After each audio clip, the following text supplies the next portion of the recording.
Desde que começou a semear a dúvida a respeito do caráter de Deus, Satanás sempre procurou alguém que pudesse iludir, persuadir e enganar. Um pouco de atenção é tudo o que ele precisa para jogar sua armadilha. E cada um de nós é um combustível em potencial para que o inimigo de Deus continue em atividade. Mas e se Satanás não tivesse a quem tentar? O que aconteceria? Já estamos quase no fim de nossa série de conferências online sobre eventos finais, promovida pela editora Safeliz, e essa entrevista vai nos ajudar a entender de que modo Deus acabará com Satanás e com o pecado.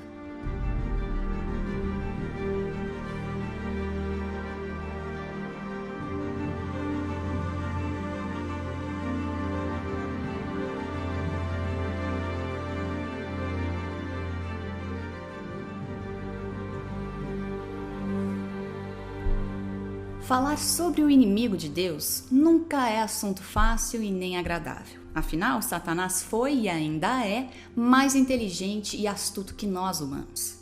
Ele ri dos nossos esforços e desdenha de nossa capacidade limitada. Mas ele treme ante a mais débil alma que se ajoelha e pede ajuda do Salvador. Satanás já foi vencido quando Cristo bradou na cruz: "Está consumado", mas seu fim ainda não chegou. Ele continua rugindo como um leão, buscando a quem devorar. Mas muito em breve, Satanás será aniquilado e não mais se achará pecado no universo perfeito de Deus. E para nos esclarecer como serão os últimos momentos de Satanás e da história do pecado, recebemos Alejandro Medina, que é doutor em teologia e vice-diretor para a área editorial da Rema Editores, a editora adventista no México. Doutor Medina, muito obrigada por participar conosco. A Bíblia nos diz que o fim de Satanás vai ser solitário. Mas o que exatamente a Bíblia e o espírito de profecia dizem sobre esse assunto? Como vai, Larissa? É um prazer cumprimentar você e todos os nossos amigos que estão nos vendo. Vou compartilhar minha tela agora mesmo e dizer duas coisas. Em primeiro lugar, que o cativeiro de Satanás é parte de um trecho que se estende de Apocalipse 17:1 a 21:8. Essa seção mostra a queda dos diferentes inimigos de Deus, incluindo a Babilônia espiritual, a besta e o falso profeta. E, claro, o dragão, ou seja, o próprio Satanás. E aqui um julgamento é realizado contra os poderes do mal no fim da história. Mas no fim, o último que resta é Satanás, que está sozinho. Os outros inimigos estão aniquilados. E a pergunta é: por que Ezequiel diz que Satanás foi deixado sozinho? A primeira vez que se fala do cativeiro de Satanás nas Escrituras, ou de um lugar onde ele está confinado, é em Gênesis. Podemos lembrar que em Gênesis ele estava confinado à árvore do conhecimento do bem e do mal, que estava localizada no centro do Jardim do Éden. Então, na verdade, Adão e Eva receberam a ordem de não se aproximar da árvore, porque ele não podia sair daquele espaço no Jardim do Éden. O tema do cativeiro não é exclusivo de Apocalipse. Depois aparecerá lá em Apocalipse 20, 1 a 3, a parte onde a Bíblia diz: "Vi descer dos céus um anjo que trazia na mão a chave do abismo e uma grande corrente." E ali se faz alusão à antiga serpente. Quero dizer, uma vez mais, a serpente é submetida e é colocada em um espaço particular, como no caso do Gênesis, mas desta vez, Satanás é levado até a terra. É dito que o anjo o lançou no abismo. É descrito isso. A descrição bíblica diz que o anjo tem na mão uma corrente. Em Apocalipse 1:18, faz-se alusão à existência de um anjo que tem as chaves da morte. E esse não é outro senão Jesus, que tem a autoridade. O confinamento tem um paralelo com algumas histórias do mundo do paganismo, ou seja, também aparecem em algumas histórias, especialmente dos gregos. No livro de Enoque, apócrifo de Enoque, também aparecem algumas alusões ao tema. E em Isaías 24, 21 e 22, é mencionado que Deus vai punir os ímpios e vai aprisioná-los em uma masmorra. Quer dizer, também aparece o tema da prisão em outras partes da Bíblia. A irmã White diz no livro O Grande Conflito, página 659, que o confinamento de Satanás tem a ver com o fato de que ele não terá mais ninguém a quem possa enganar e de que não poderá mais exercer seu poder. Nesse sentido, seu deleite era enganar. Era. Mas agora já não há ninguém para enganar. E sobre o assunto da sepultura, a irmã White, na mesma obra, diz que ele esteve levando, aprisionando as pessoas, o povo de Deus, durante 6.000 anos.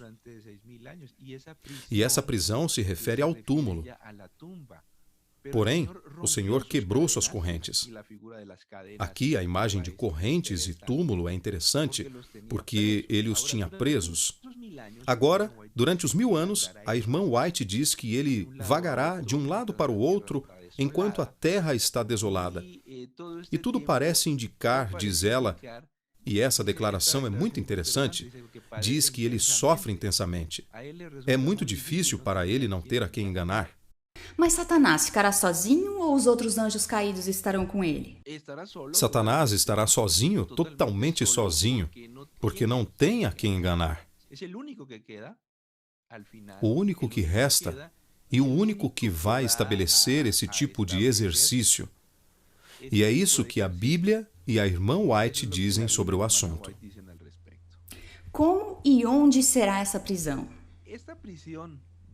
Esta prisão de Lúcifer é aqui neste mundo. Ela ocorre aqui neste mundo porque diz, vou voltar a compartilhar a tela neste momento.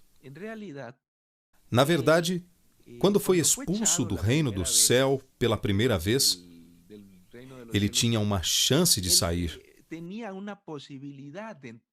Ellen White diz que, como não conseguiu controlar sua entrada, aparentemente ele montou uma guarda na porta do reino dos céus. Imagine, para estar zombando dos anjos e procurar contendas. E então diz também que não poderia sair desta terra, porque tinha uma espécie de permissão, oportunidade de sair sempre sob a autoridade de Deus. Ou seja, parece que tinha acesso limitado a certas partes. Mas, desta vez, Satanás já não pode sair. É nesse sentido que ele estará preso. Então a prisão será aqui, no planeta Terra? Aqui neste mundo, a Bíblia diz que ele estará como prisioneiro, porque não tem ninguém para enganar e já não pode sair. Ou seja, mais uma vez confinado, como no Jardim do Éden. Ele não pode ir além do que Deus delimitou. E o que Satanás fará por 1000 anos? Há algumas declarações da irmã White que mostram que, durante esse tempo, Satanás estará refletindo sobre a rebelião e o dano, as consequências que ele causou. Segundo a descrição de Ellen White, Satanás ficará apavorado às vezes. Algo muito interessante sobre o caráter de Lúcifer. Há alguma possibilidade do diabo se arrepender? Bem, ele já teve sua chance. No livro História da Redenção, a irmã White diz que ele teve a oportunidade de se arrepender e estava prestes a fazê-lo. Até mesmo seus seguidores o encorajaram. Os próprios anjos que o seguiram, a fim de que ele se arrependesse e aceitasse, mas ele não quis. A Bíblia diz que mesmo no fim, seu caráter não mudou, que no fim dos 1000 anos, ele atacará novamente o povo de Deus e o Senhor. Satanás tentará convencer seus seguidores de que ele tem razão e de que, na realidade, ele deve tomar a cidade. Porque Deus é um tirano e ele fará alguns milagres para que isso aconteça. Então, ele não mudou, mesmo tendo a chance de se arrepender. Mas desta vez não é. Os 1000 anos não são um momento, não são uma oportunidade de arrependimento.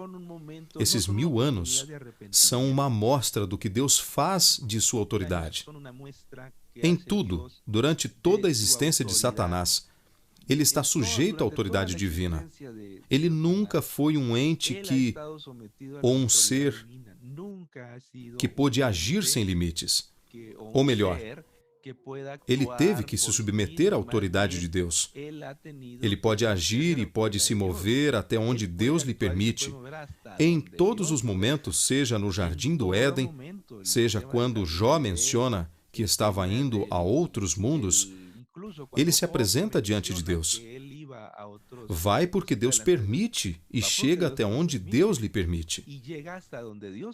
Em todos os momentos, até o dia de hoje, os poderes do mal têm um limite. E doutor, nós temos alguma ideia de como será esse momento para Satanás? A irmã White diz que será muito difícil para ele e que será de muito sofrimento. Ou seja, efetivamente, os 1000 anos não serão agradáveis. Será um momento, um período de muito sofrimento, basicamente porque ele não tem a quem enganar. E a base de sua satisfação, o fundamento, o que lhe dá força, é ser escutado em suas mentiras. Quando alguém se afasta dele, quando alguém não escuta suas mentiras, é como as pessoas más que precisam ser ouvidas. Quando alguém ignora as pessoas más, perde sua influência. E isso produz uma enorme frustração. As pessoas frustradas, as pessoas que irritam os outros, sua alegria é ver o quanto os outros sofrem. Isso lhes dá força. Porém, dessa vez, não há ninguém que o escute. Ninguém mais presta atenção nele. E isso lhe causa uma enorme frustração. A irmã White diz sofrimento. Evidentemente, não é um sofrimento bom. Nem é arrependimento. Mas a frustração sentida por todos aqueles a quem ninguém escuta quando estão tentando incomodar. Ignore-o, não acontece nada.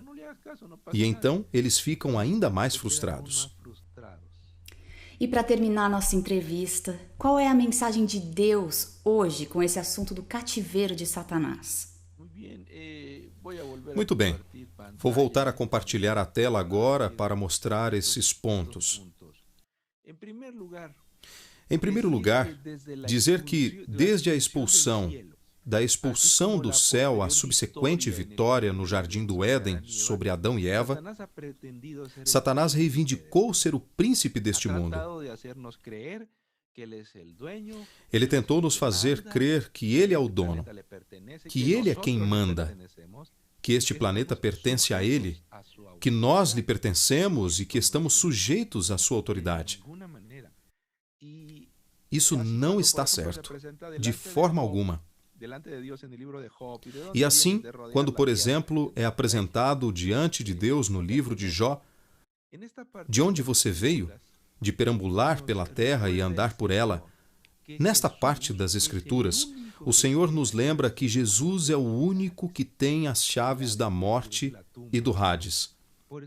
Hades quer dizer sepultura. Por isso, Satanás está sujeito à autoridade divina. Sempre esteve.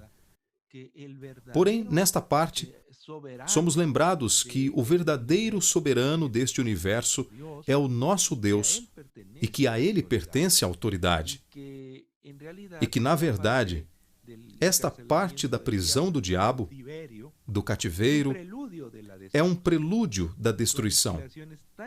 Sua aniquilação é tão importante que tem 2 temas. Um é o cativeiro e o outro é a queda.